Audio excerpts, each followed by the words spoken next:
que s'ho pensin molt, perquè no pots tirar enrere, jo crec que no et pots tirar enrere. Vull dir, si t'hi fiques, has d'estar segur que t'hi fiques, però que si n'estàs segur que és molt maco, que és preciós. Que és preciós, sí. Jo crec que és una experiència molt positiva per qualsevol, però ho has de fer conscientment, no? Però igual com quan te cases, te cases de forma conscient, no? Has de pensar-t'ho bé. El tema de l'adoració, de l'acollida, és un tema que te l'has de marcar foc. Al final és un tema, doncs, tu saps quines són les regles del joc, tu saps què has de fer, què hi ha aquí i ja està. I a partir d'aquí, oblidar-te'n i pensar en el nano.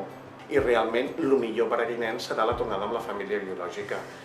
Clar, doncs aquí també... Amb el dolor que pugui ser, però hem de recordar que el focus és nen, no som nosaltres, el focus és nen. Que esto ya se sabe que dura un tiempo, 6 meses, 7, 8, los que sean, y sabes que tienen que devolverlos al final, pero has podido disfrutar de ellos durante esos meses y eso no tiene precio. Que està molt bé, que us animeu.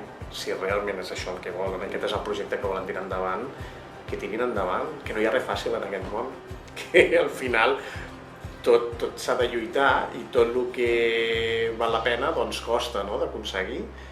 I llavors doncs, penso que també hi ha molta por. Quan hi expliques que tens un infant a casa, que també depèn de la Generalitat, que no depèn de tu, que es relaciona amb la família biològica, que quan se recupera la família biològica doncs és possible que se'n pugui tornar. Això amb ells els crea una mica de neguit. Pues al següent, primer volia estar també amb la meva família, però després me vaig trobar molt bé i em trobo molt bé.